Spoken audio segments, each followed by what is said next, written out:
একদিকে যখন সুকান্ত মজুমদার বলছেন যে বাঙালি আবেগকে ব্যবহার করা হচ্ছে ভোটে জেতার জন্যই ভাষা আন্দোলন করে, অন্যদিকে যদি আন্তর্জাতিক রিপোর্টে নজর রাখি সেখানেও রয়েছে বাঙালি নির্যাতনের উল্লেখ। নিউ ইয়র্কের মানবাধিকার সংস্থার রিপোর্ট, সেখানেও বাঙালি নির্যাতনের উল্লেখ। একাধিক বিজেপি শাসিত রাজ্যে হেনস্থা, অত্যাচার, বাঙালি হেনস্থায় সরব নিউ ইয়র্কের হিউম্যান রাইটস ওয়াচ। বিভাজনের রাজনীতি বলে তোপ সংস্থার এশিয়া ডিরেক্টরের। অবিলম্বে বাঙালি হেনস্থা বন্ধ হোক, এক্স হ্যান্ডেলে হুঁশিয়ারি মুখ্যমন্ত্রীর। মুখ্যমন্ত্রী মমতা বন্দ্যোপাধ্যায় এক্স হ্যান্ডেলে পোস্ট করেছেন, রীতিমতো হুঁশিয়ারি দিয়েছেন।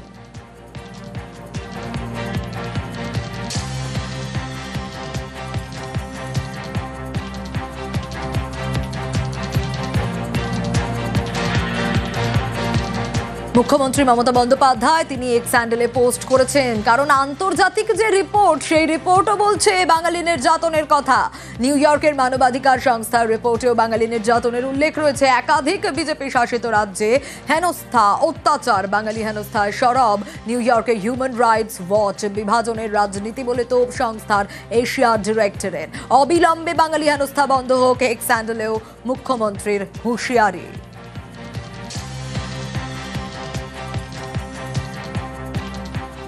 অন্যান্য খবরেও নজর রাখবো। কচুরিপানায় বন্ধ হয়ে গেছে ফেরি চলাচল। জলঙ্গি নদীতে ফেরি পারাপার বন্ধ। তেহট্ট ফেরিঘাট জুড়ে শুধুই কচুরিপানা। দেখুন, ছবিটা দেখলেই বুঝতে পারবেন যে একটা ফেরিঘাটের এ কিরকম অবস্থা, যার ফলে সব থেকে বেশি সমস্যায় কাদের পড়তে হচ্ছে? সাধারণ মানুষকে। আরো বিস্তারিত বিষয়ে জানাতে পারবে সমীর রুদ্র রয়েছে আমার সঙ্গে। সমীর, ঘুর পথে যাতায়াত করতে হবে কারণ ফেরিঘাটের এরকম অবস্থা, কচুরিপানায় কেন ভরা? প্রশাসন কি বলছে? কারণ সাধারণ মানুষ তো সুরাহা চায়। প্রথমে জানিয়ে রাখি, কিছুক্ষণ আগে কিন্তু ফেরি চলাচল শুরু হয়েছে, কারণ কচুরিপানা এখন কিছুটা হলেও একটু হালকা হয়েছে। এই যে তেহট্ট ফেরিঘাট, এটা কিন্তু অত্যন্ত গুরুত্বপূর্ণ একটি ফেরিঘাট, কারণ তেহট্ট মহকুমা সদর শহর এবং এই ফেরিঘাটের উপরে নির্ভর করে কয়েক হাজার গ্রামবাসী এবং বেশ কয়েকটি গ্রামের হাজার হাজার বাসিন্দা প্রতিদিন এই ফেরিঘাটের উপর দিয়েই যাতায়াত করে। এবং আজ সকাল থেকে কিন্তু কচুরিপানা পুরো এই ফেরিঘাট চত্বর ঢেকে যায়, যার ফলে নৌকা চলাচল সম্পূর্ণ বন্ধ হয়ে যায়। কারণ এই পরিস্থিতিতে নৌকা চালালে নৌকার কিন্তু পাখা কচুরিপানায় আসতে গিয়ে একটা বিপত্তি সৃষ্টি হতে পারতো, বিপদ হতে পারতো। সেই কারণেই ফেরিঘাট কর্তৃপক্ষ নৌকা চলাচল বন্ধ রাখে এবং সকাল থেকে কিন্তু বন্ধ ছিল। এবং পরবর্তীকালে যখন নদীর স্রোতের পরিপ্রেক্ষিতে কিছু কচুরিপানা একটু বয়ে চলে যায় এবং এলাকা হালকা হয়, তারপরে কিন্তু ইতিমধ্যে নৌকা চলাচল শুরু হয়েছে। তবে আশঙ্কা করা হচ্ছে কিন্তু আবারও এই ঘটনা পুনরাবৃত্তি হতে পারে। সকাল থেকে তেহট্ট পারাপারের সব খেয়াঘাট বন্ধ। এই মুহূর্তে কোনো জায়গায় যাওয়া যাচ্ছে না। কচুরিপানা এপার থেকে ওপার পর্যন্ত সব বোঝাই, নৌকা পার করতে পারছে না। আমাদের এটা ব্রিজ হলে ভালো হতো। তেহট্টে ফেরিঘাট বন্ধ, নিত্যযাত্রীরা আসতে পারছে না, পলাশিপাড়া হয়ে তেহট্টে আসতে হচ্ছে। প্রচন্ড কচুরিপানাতে বন্ধ হয়ে গেছে ফেরিঘাট।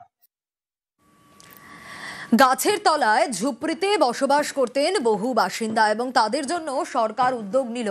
মডেল গ্রাম তৈরি হচ্ছে জলপাইগুড়ির গড়াল বাড়িতে। একটু সেই ছবি আপনাদের দেখাবো, কারণ অনেকটা জমি নেওয়া হয়েছে। 52 পরিবারের জন্য সরকার জমি কিনেছে, রাজ্য জমি কিনেছে। এবং এই জমির সংখ্যাটা কতটা, এইটা কতটা জমি কেনা হয়েছে তাদের জন্য, আরো বিস্তারিত এই বিষয়ে জানাতে পারবে শান্তনু রয়েছে আমার সঙ্গে।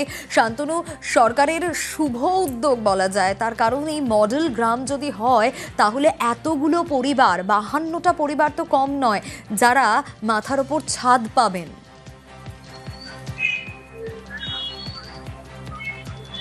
অবশ্যই তাই, কারণ হচ্ছে সরকার থেকে এই উদ্যোগ নেওয়া হয়েছে। 4.5 বিঘা জমি কিন্তু কেনা হয়েছে গড়ালবাড়ি গ্রাম পঞ্চায়েত এলাকায়।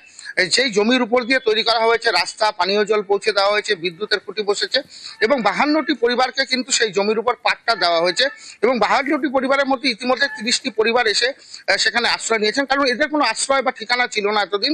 তারা কিন্তু এখন বলতেই পারবেন তারা এই মডেল গ্রামের বাসিন্দা, তাদের ঠিকানা এখন মডেল গ্রাম। ইতিমধ্যে কিন্তু এই 52টা পরিবারের জন্য যা যা প্রয়োজন সমস্ত ব্যবস্থাই কিন্তু করা শুরু করে দিয়েছে প্রশাসন।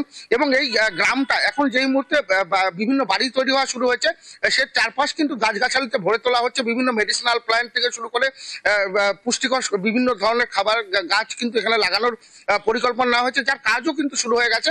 এবং পরিকল্পনা রয়েছে যে সরকারি একটা গ্রাম তৈরি করা হচ্ছে, মডেল গ্রাম, যাদের এবার ঠিকানা হবে, নিশ্চয়ই টার্গেট রয়েছে যে একটা সময়ের মধ্যেই কাজ শেষ হবে এবং তারা শিফট করতে পারবেন। দেখো 27-এর মধ্যে কিন্তু এই গ্রামটিকে একেবারে সাজিয়ে গুছিয়ে তোলা হবে। ইতিমধ্যেই পরিবারগুলো আসা শুরু করেছে, চারপাশে গাছগাছালি লাগানো হয়েছে, পানীয় জল পৌঁছে গেছে, বিদ্যুৎ পরিষেবা পৌঁছে গেছে এবং নিজেরা নিজের মতন করে বাড়ি তৈরি করেছেন এবং সরকারি উদ্যোগে এদেরকে আবার বাড়ি তৈরি করে দেওয়া হবে। অর্থাৎ সব মিলিয়ে যদি আজ থেকে 1.5-2 বছর পরে একটা সুন্দর সাজানো গোছানো গ্রাম কিন্তু দেখতে পারবে, যে গ্রামগুলোতে নিরাশ্রয়দের একটা আশ্রয়স্থল বা বলা যেতে পারে একেবারে শুভ উদ্যোগ, সাধু উদ্যোগ বলা যায়। বেশ 52টি পরিবার আছে, সবাই আসে নাই, মানে 30-35টা ঘরের মতো আসছে আর বাকিটা এখনো আসে নাই, আসবে। পিঠাপুল রাস্তার পাশে ছিল, অনেক গরিব লোককে সরকারের জায়গা দিছে, এখানে তারা 30-35টি ঘর আসছে। আগে খুব কষ্ট করতাম, আগে মানে মাঝখানে আইল ছিল, আইল দিয়ে আমরা হাঁটতাম, বাচ্চাকে ঘাড়ে নিয়ে কাদার উপর দিয়ে জল পাড়ায় আমরা স্কুলে নিয়ে যেতাম বাচ্চাকে। এখন খুব খুশি, সব রকম ব্যবস্থা হয়েছে। কিন্তু মডেল গ্রাম আমাদের সরকারি দেওয়া আমার জায়গাটাকেও কিনে নেওয়া হয়েছে, সরকার থেকে জায়গাটাও কেনা হয়েছে 52টি ফ্যামিলির জন্য। 52টি পরিবার ওখানটায় আছে। তো সেখানে রাস্তাঘাট কিছুই ছিল না, আমি সেখানে রাস্তা বের করে রাস্তা সুন্দর করে তৈরি করা হয়েছে 1 কিলোমিটার এবং সেখানে জলেরও ব্যবস্থা, জলও পৌঁছে দিয়েছি। আগামী দিনে চেষ্টা রাখবো আলোটাও পৌঁছে দেওয়ার। মডেল গ্রাম নামের সঙ্গে গ্রামটাকেও মডেল করার ইচ্ছা আছে, আস্তে আস্তে সেটা অবশ্যই করব। বসিরহাট সুপার স্পেশালিটি হাসপাতালে নতুন ডায়ালিসিস ইউনিট। নতুন ইউনিটে বাড়ল বেডের সংখ্যাও। 10 বেডের ডায়ালিসিস ইউনিটের উদ্বোধন করা হবে মঙ্গলবার।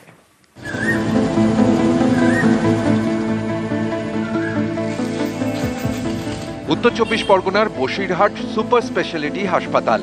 প্রতিদিন শয়ে শয়ে রোগীর ভিড় এই বসিরহাট হাসপাতালে নতুন ডায়ালিসিস ইউনিট।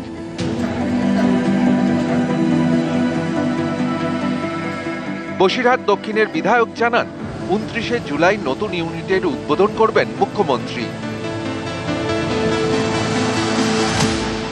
বসিরহাট হাসপাতালে 10 বেডের ডায়ালিসিস ইউনিটের উদ্বোধন হবে আগামী 29 তারিখ।